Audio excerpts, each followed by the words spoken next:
Once again, highly esteemed sisters and brothers of direct Aboriginal, Akivalan, African ancestry, mothers and fathers of humanity, human civilizations and culture.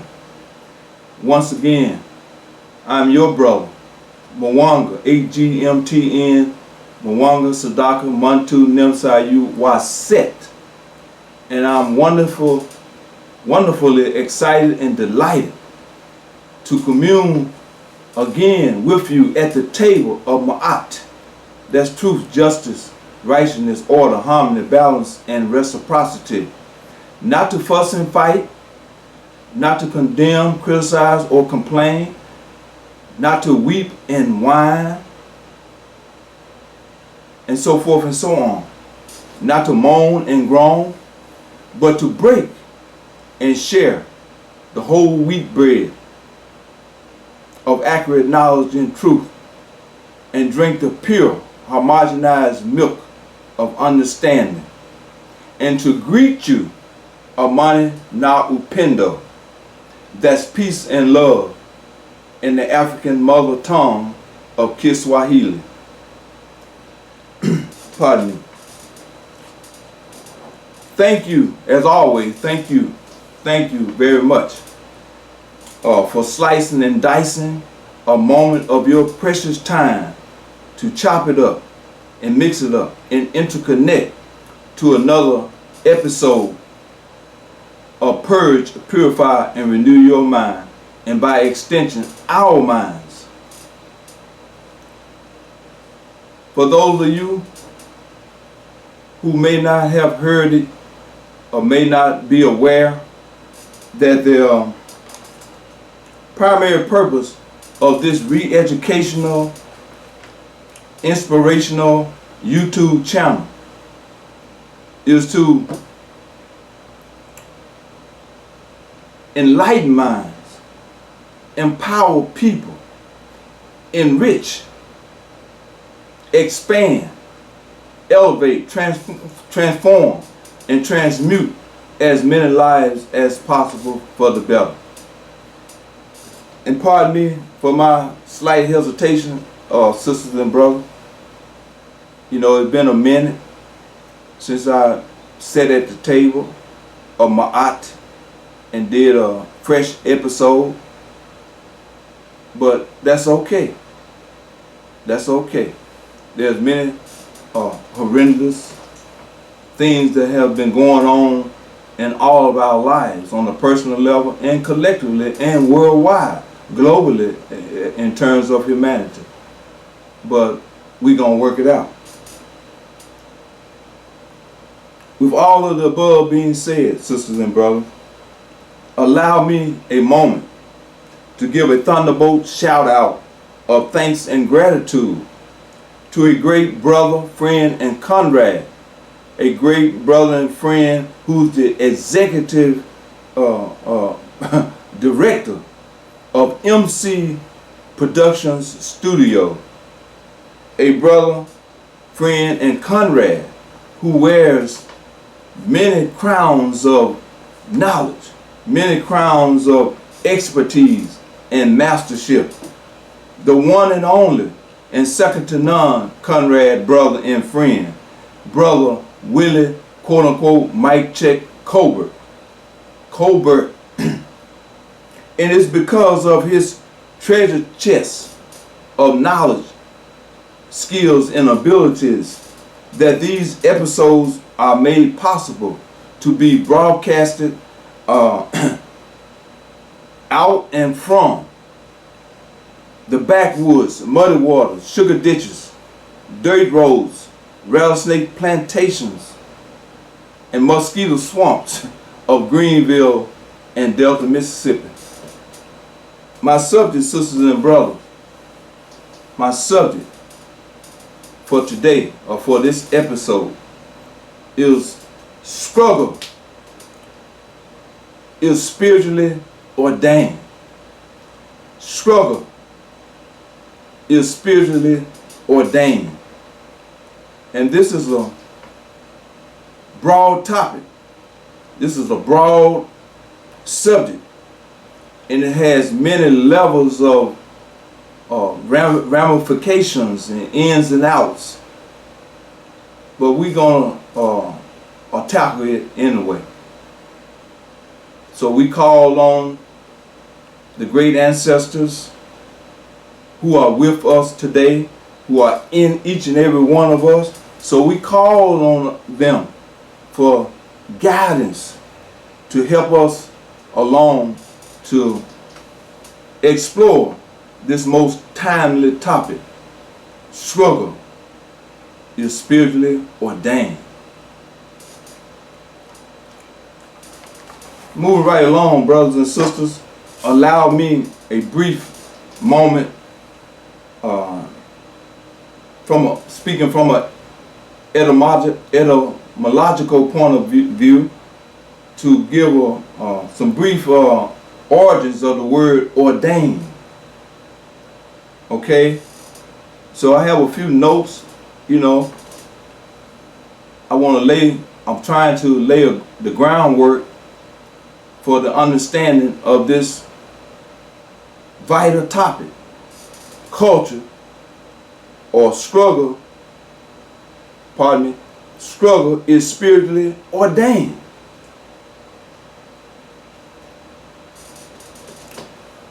Etymologically speaking, ordained is derived from the Middle English word ordainew, O-R-D-E-Y-N-E-W, ordainew, and from the Old French word ordinaire, O-R-D-I-N-E-R, and from the Latin ordinare, O-R-D-I-N-A-R-E, ordinare, meaning to order, and from ordo, O-R-D-O, meaning order. The so-called Greek meaning of the word ordained means to put in order, or to place in a certain order, to arrange or assign or appoint a particular place. Or ordained in the American English means to decree, to establish, to enact, to predetermine or predestine. So bear with me with those few etymological origins of the word ordained, trying to lay a foundation and a premise to speak from concerning this topic. Struggle is spiritually ordained. And even though the so-called Middle English, so-called Middle French, or so-called Greek, Latin, those are not our mother tongues as Aboriginal, equivalent African people. But we speak them. So we should have a working understanding beneath and beyond the surface of all superficialities of the meaning of these words that we speak. Okay? And for the context of this subject, spiritual means laws and principles and forces of nature which are considered to be cosmic or divine. Understand that. Spiritual in this context is referring to laws, principles, and forces of nature which are considered to be cosmic or divine. So struggle is spiritually ordained. Okay, moving forward. Most time when we use the word struggle, and the way many of us have been socially engineered, socially conditioned, indoctrinated, and so forth and so on, just like most words, we only use them or refer to them in the negative aspect of the word. And I recall a conversation with one of my younger brothers some months ago, just on the word attitude. And I was trying to explain to him that Everybody has an attitude when it's properly understood. We all have an attitude. So attitude doesn't necessarily mean just negative. And I tried to explain to him or make the point that attitude has a positive component or aspect or side to it. So the same way with the word attitude, with the word struggle. Struggle doesn't necessarily mean only hard trials, troubles, and tribulations, or a heavy load, or carrying a heavy burden.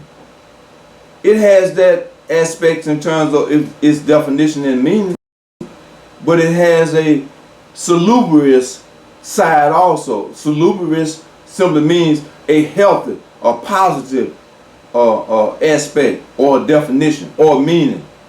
So in the context of this conversation and in the context of the subject matter, struggle is spiritually ordained, I endeavor to make a few points concerning struggle in the positive sense and its uplifting aspect or its salubrious component. All right? So struggle is also positive, has a positive side. So real briefly here, I'm still trying to lay a premise down, so bear with me. And as I said, a second ago, it's been a minute since I've been at the table of Ma'at and commune, and we commune together. But that's okay. I'm a little rusty, but that's all right. I'll overcome that. But I want to read a passage from the book, The Road Less Traveled. The Road Less Traveled. And I think the author, I don't have the book, I left it at home, but I think the author is Scott Peck, MD. But on page 16 of that book, he says, quote, "Life is difficult. This is a great truth, one of the greatest truths. It is a great truth because once we truly see this truth, we transcend it. Once we truly know that life is difficult, once we truly understand and accept it, then life is no longer difficult. Because once it is accepted, the fact that life is difficult no longer matters. Moreover, he says, most do not fully see this truth that life is difficult. Instead, they moan more or less incessantly, noisily, and subtly about the enormity of their problems, their burdens, and their difficulties as if life were generally easy, as if life should be easy.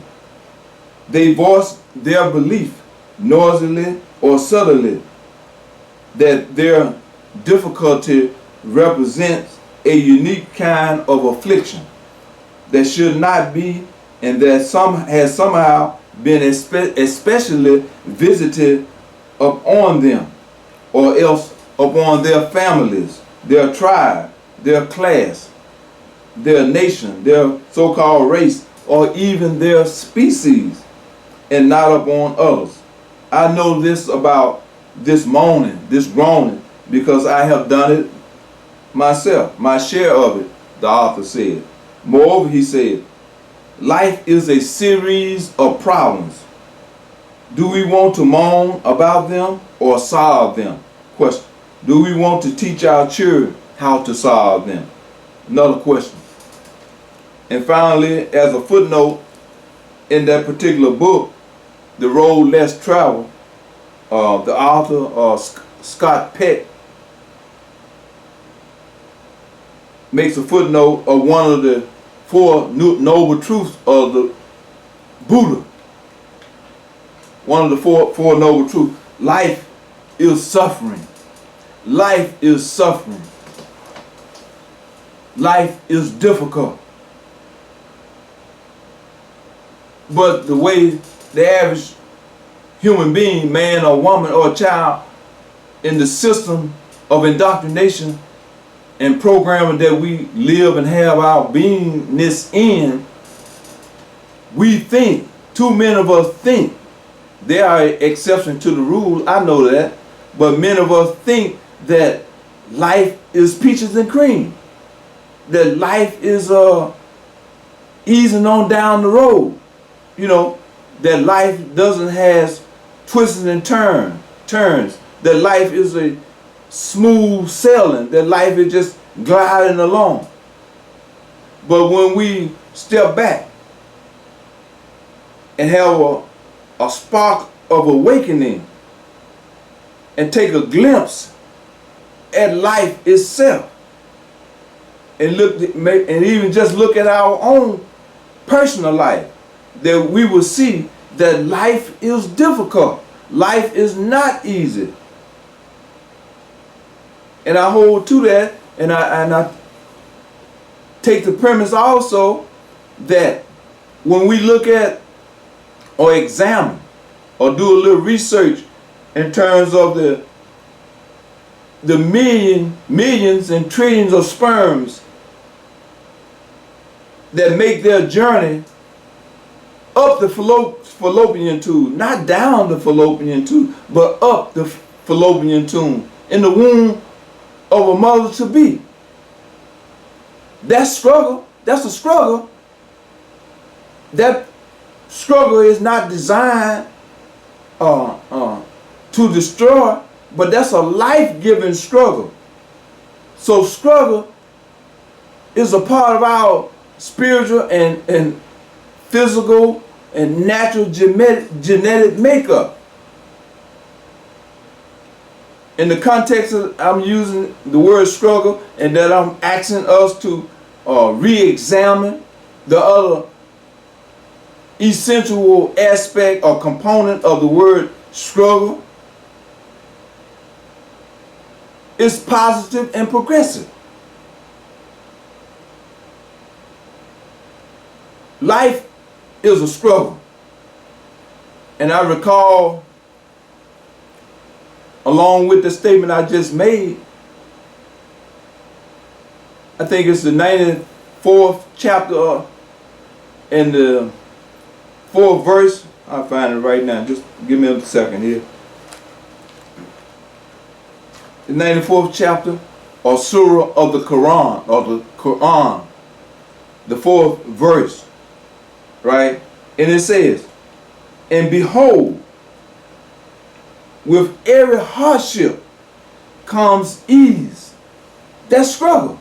With every hardship, trials, struggle, tribulation, hard trial, comes ease. That's the law. That's ordained.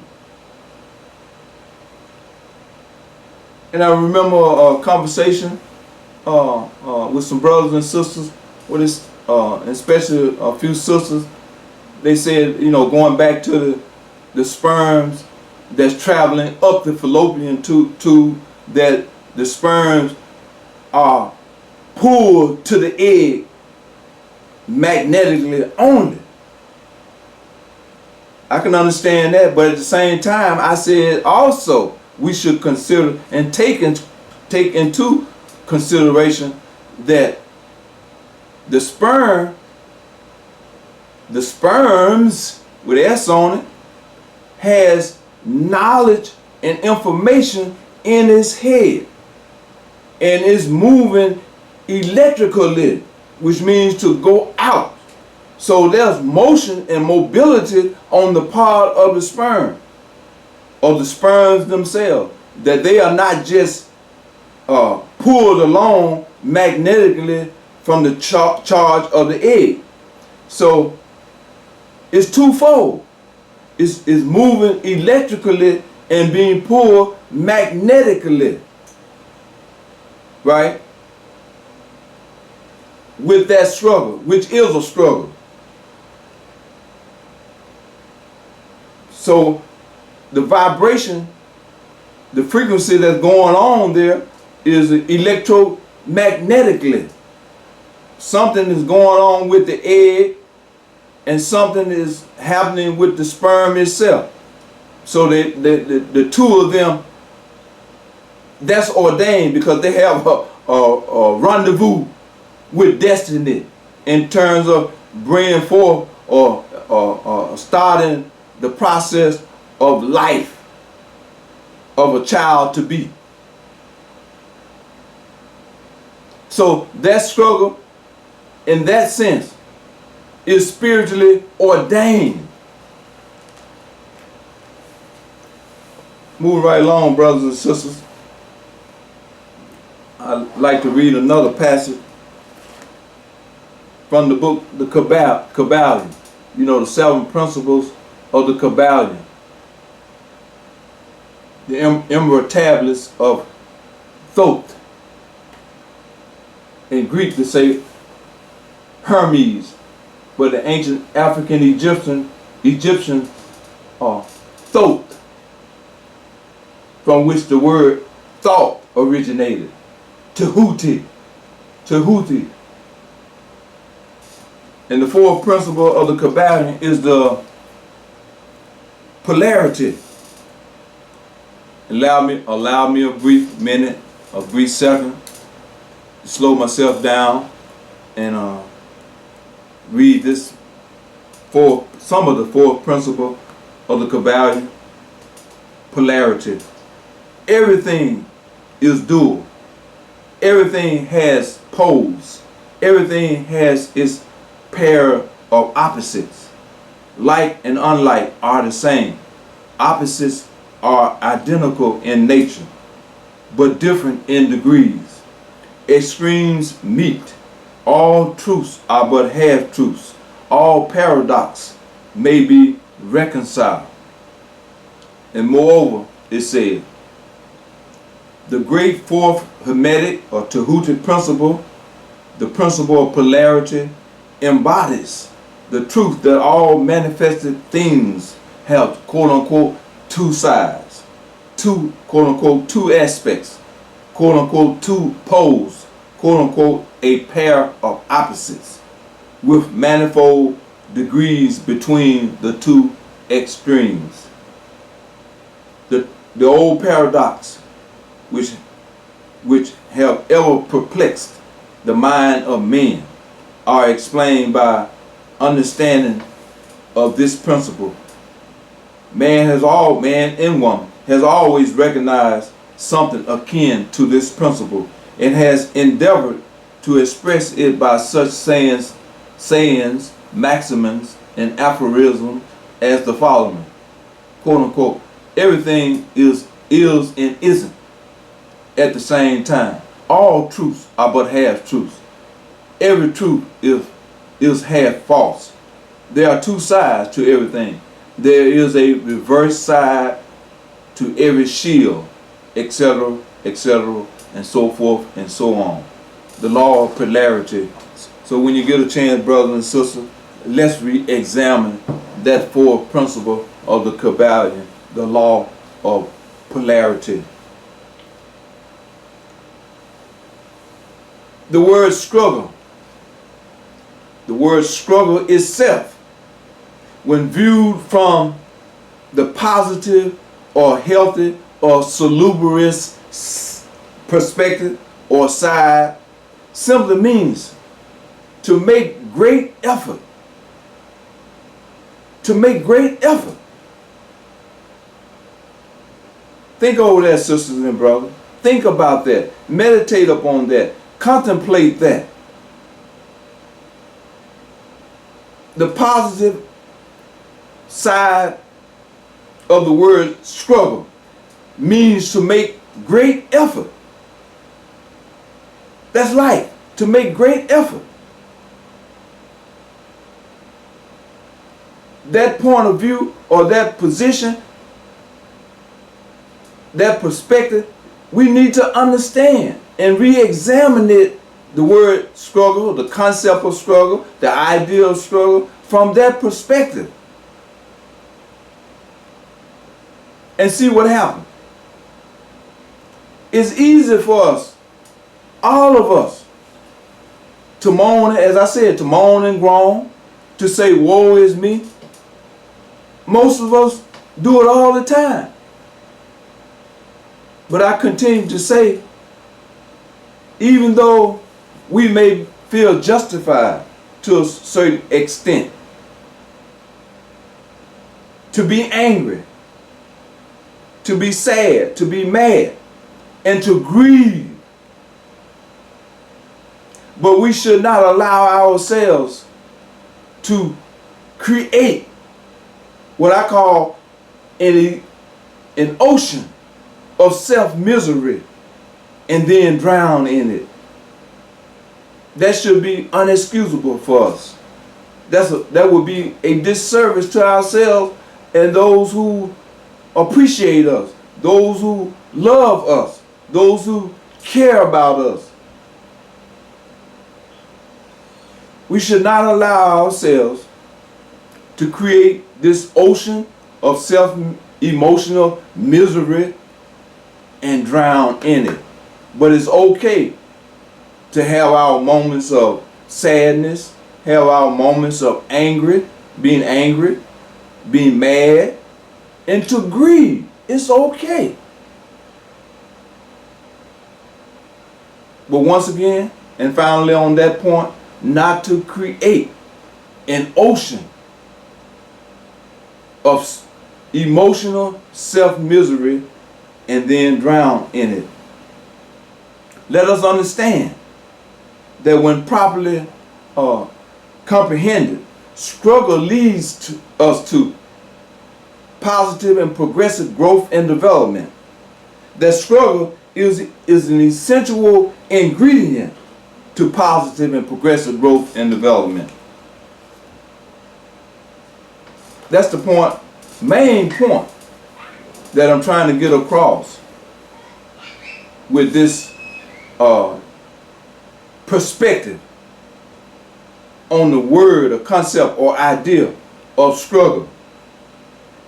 We can turn to the book of Job, 23rd chapter, the 10th verse. And it says, but he knoweth the way that I take. When he has tried me, I shall come forth as gold. That's Job 23rd chapter, 10th verse. When he, the great spirit, the great mother, father spirit, has tried us, we shall come forth if we comprehend and we understand that this struggle, this trial, our trials, troubles, and tribulations are not designed to destroy us. When we understand that we shall come forth pure as gold, because that struggle, those trials, troubles, and tribulations, those hardships are the fire and struggle of purification. Of purification, sisters and brothers. They are designed to purify us, to take us to higher levels of comprehension, higher levels of consciousness, higher levels of growth and development. Shaka Khan, the singer, once had a song, Through the Fire, Through the Fire. I think she was, with the song, was referring to a relationship between a man and a woman. But I'm taking the song, Through the Fire.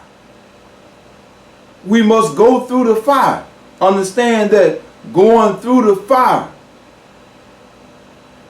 is designed for purification, for positive growth and development and unfoldment. As most of us and many of us know, that coal, C-O-L-E, coal, black coal, when it undergoes high intense pressure over many years, that coal, that black coal, that melanated coal turns into a precious diamond, something that we marvel over. You know, we say diamonds are ever, but it's that high intense pressure that coal undergoes and endures, right, by design, by nature, spiritually ordained. It brings forth something beautiful and precious for the sight to behold. A diamond. And you know the phrase, diamonds are forever. Maybe so. So it's the same here. When you look at so-called black people, Aboriginal African people, Alkebulan people here in what I keep making reference to, the backwoods, muddy waters, sugar ditches, right? Railroad tracks, dirt roads, rattlesnake plantations, and mosquito swamps of Greenville and Delta, Mississippi. We are like melanated black coal. Our experience in this area for many, many moons, going back to so-called enslavement time, and through the Jim Crow systems, the chain gang systems, and now today the mass incarceration system, and so forth and so on, the discrimination system, a certain type of harsh brutality of so-called racism in this area. We are being produced into many degrees a diamond people. If we truly understand, because we have endured, we still suffering, we still feel the pain, but as the verse in the Quran, the 94th chapter, the 4th verse says, as I read earlier, after every difficulty comes ease. After every brutality, after all the harshness, after the poverty, being poverty-stricken, prosperity is and will come if we rightly understand. Yes, we have a role to play. We have a role to play in understanding this. And it's something we must do on our part. But the concept is still relevant to life itself, to people in general, regardless of so-called race, color, or creed, regardless of the doctrine, your belief system. But if we understand that struggle is spiritually ordained, and designed to take us to higher levels of betterment, and not to run from it, but to endure and to understand and to comprehend and do our part based on this divine cosmic law. Another verse, and I'm not trying to give a sermon or read the Bible per se in the way that we are accustomed to reading it and understanding it. Proverbs 17 chapter 3rd verse says, the finding pot is for silver and the furnace for gold, but the Lord tries the heart. The heart is being tried. The heart is being purified with struggle. Keep in mind that all of what I'm saying and not saying is related to my making the point about struggle. The salubrious, positive, healthy side of struggle. The struggle is not designed just to take us under. Not just designed to take us out, to take away, to destroy. No, sisters and brothers, no. We need to look at things with new eyes, a new mind. Dr. Naeem Akbar was correct when he said, he entitled one of his books or one of his lectures where he was talking about, or his production company called New Mind. We need new black people, African people, Aboriginal people. We need new minds. We need new minds. And this is what this particular YouTube channel is about. Purge, purify, and renew your mind, and by extension, our minds. It's about re-education and inspiration. Yes, I know it's other aspects of life that we need to deal with and will deal with from a holistic perspective, because we need to be made whole again as a people. You know, from not only the physical, but the spiritual, the biological, the molecular. Yes, the Christ oil need to be raised up. The Kundalini need to be raised up and activate the pineal gland. Yes, all of that and much more. We got to do our homework in all aspects, all areas of life to become a whole people once again. A whole people. So no stone should be left unturned. Every stone should be overturned and looked at and examined. That these various stones, the 12 cranial nerve stones, the 12 stones in the body, the 12 aspects in the body, you know, the 12 signs of the zodiac.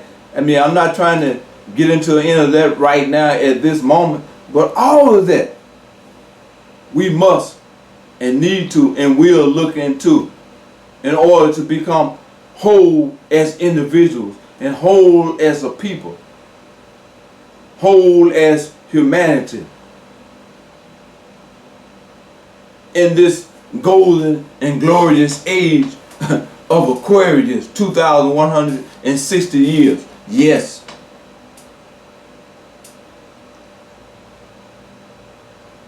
Because all of the unsustainable institutions in this glorious age are crumbling. They're falling. They cannot and will not stand.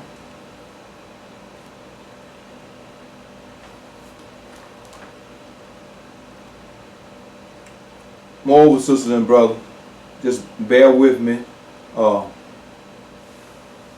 One more verse that you can examine and contemplate and meditate upon, coming from the book of Isaiah, 43rd chapter, 2nd verse. And it says, quote, "When thou passest through the waters, I will be with thee." The Great Spirit, the source, that we call by many names. I will be with thee and in thee. And through the rivers they shall not overflow thee. When thou walkest through the fire, when thou walkest through the fire of struggle, thou shalt not be burned, neither shall the flame kindle upon thee. Think over that, brothers and sisters. Meditate upon that. Contemplate upon that. Nelson Mandela wrote a book some years ago, many years ago. I had the book with me, but I forgot and left it at the house. But the name of the book, and you can check it out. Some of you may recall the title of the book. The Struggle is My Life. That was the book that he wrote. The Struggle, I'm emphasizing the word struggle. The Struggle is My Life. And that book was a collection of speeches, documents, and other writings. The Struggle is My Life. Check it out. Here's another title of another book that's using the word struggle, and there are many others, but some of you may recall Dr. or Professor Harry Edwards. The Struggle That Must Be. This is an autobiography of Professor Edwards, and you may recall that he organized the black athletes protest at the 1968 Olympics. This is the same author, same brother, and he was a human rights activist at the time and still is. But the name of the book, The Struggle That Must Be. So I'm still driving home the point or the perspective that struggle is spiritually ordained. Spiritually ordained. Positive and progressive struggle. Or the salubrious side or aspect of the word struggle. Frederick Douglass, great abolitionist and freedom fighter. Frederick Douglass. These are speeches and writings, great speeches and writings of Frederick Douglass. You know, some of you may recall his 4th of July speech. Okay. But he also, if I'm not mistaken, he gave a speech in Haiti during that time. But some of his famous and most popular words are in that speech. And many of you probably have heard it, probably have used the word.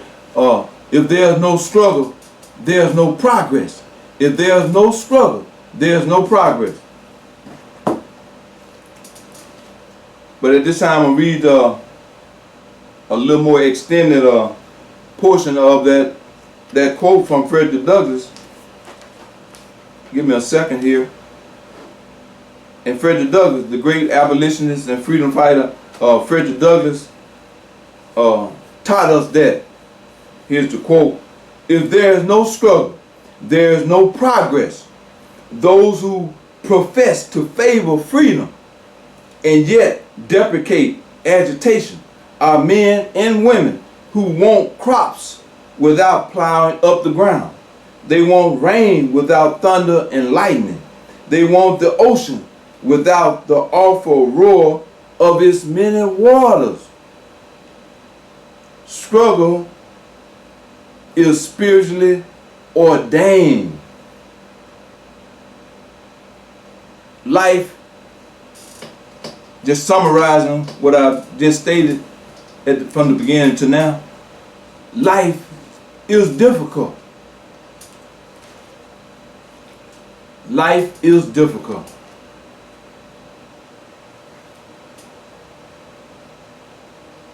And because it's difficult, we must show forth fortitude, strength, with that understanding, strength in the face of adversity or difficulty.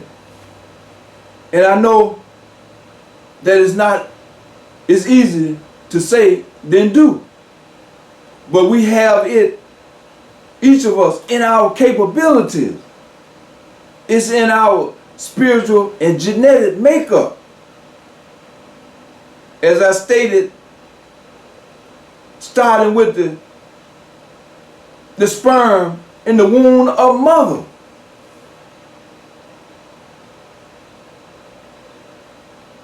The sperm's struggling, traveling up, not down the fallopian tube, seeking and desiring to connect with the egg. And that sperm, out of those millions or trillions that were successful to connecting with the egg, became you and I. You and I are the product of that struggle at that time, at that stage. So I was saying earlier today to one of my brothers that in this instance, struggle has three major aspects. We struggle to be born. After we come out of the womb of mother, we struggle to maintain life or our existence. We struggle to unfold in development in stages as we reach a certain point of consciousness and age, to have what many of us call a better, more fuller life. That's the struggle. And then we struggle not to go out of existence. We struggle to stay in existence, even though certain other factors are impacting upon us and within us to take us out of existence. But we struggle to maintain existence. So in the final analysis, and in a summarized way, I'm making the point or taking the position that struggle is spiritually ordained. We all have a rendezvous with struggle if we properly understand. So with that understanding, with this comprehending, let us, as Shaka Khan with her song said, or song, let us go through the fire. Let us go through the fire with the understanding that after every difficulty comes ease. That's the law of polarity. The pendulum is always swinging back and forth, swinging left, so-called left, right, pausing for a moment in the middle, but it has its ups and downs. Its life has its ups and downs. It's ups and downs. It's back and forth, and so forth and so on. That's life. What we call life is not peaches and cream. But because it's not peaches and cream, that doesn't mean that what we call struggle is a negative only, that is designed, as I said, to take us out of here, to take us away, to undermine us. No. There's more to it than that. All we need to do is go live, as one of the self-help, self-development people wrote years ago, go 3 feet deeper, and I say go 3 feet deeper, beneath and beyond the surface of all superficialities that we have been programmed to have. all superficial indoctrinations. Break the shell of our, as Bobby Wright called, Dr. Bobby Wright, great ancestor Bobby Wright called, mental side. Break that shell. The mental side, the deliberate and systematic destruction of a people or a person or a people's minds for ultimate destruction. As Curtis Mayfield said, check out our mind. Check out your mind. Let us do that at this time. Check out our mind. And I continue to say that accurate historical knowledge has the capacity and capability to wake us up, right?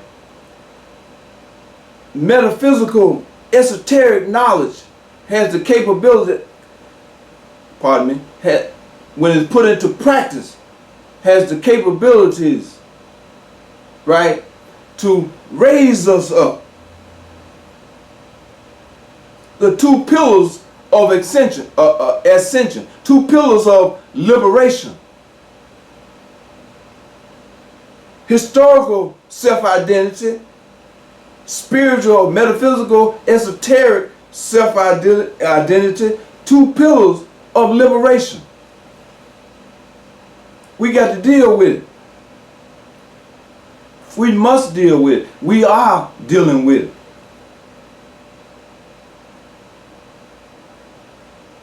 So on the final note, sisters and brothers, struggle. I reiterate, struggle is spiritually ordained. You know, repetition is a so-called mother of all learning. Repetition. It's okay to repeat.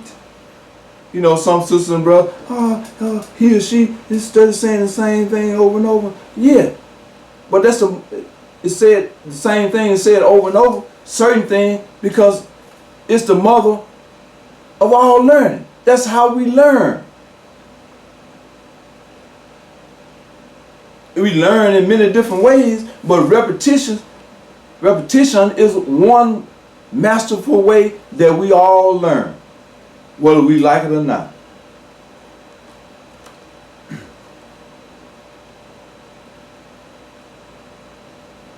So as I said,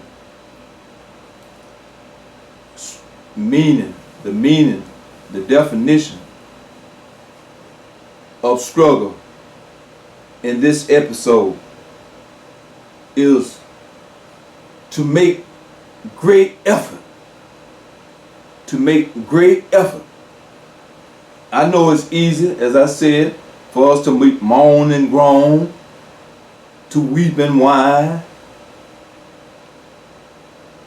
to condemn, criticize, and complain. Yes, it's easy to do that, and many of us do that. But that's not the only meaning or definition of so-called struggle or undergoing hardship, hard trials, troubles, and tribulations.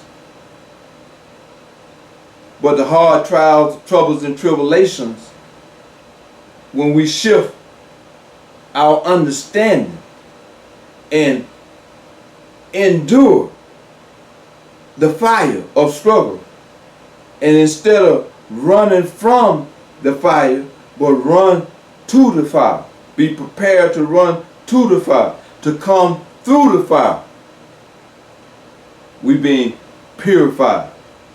We being transmuted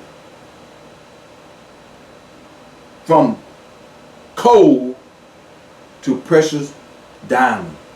From a lump of coal to a precious diamond. Individual, diamond people, diamond humanity. Whatever level you and I prefer to look at it. The principle or concept remains the same. So sisters and brothers, I appreciate your attention, and I hope that I expressed the concept of struggle being spiritually ordained well enough for you to understand and get inspirational, informational meaning from my expression of it. And as I continue to say, with this episode, it's been a while since I sat at the table of Ma'at, truth, justice, righteousness, order, balance, harmony, and reciprocity, to deliver a message. And I hope that this message was done well enough, even with the the rustiness of it. But we are working on a masterpiece in the making. The masterpiece is in the making. So with that being said, sisters and brothers, I greet you as I greeted you at the beginning, with the Amani Na Upendo, which in the African mother tongue of Kiswahili simply means peace and love. And I appreciate another opportunity to commune with you, to break and share the whole wheat bread of accurate knowledge and truth, and to drink the pure homogenized milk of wisdom and understanding. And with that being said, Amani Na Upendo.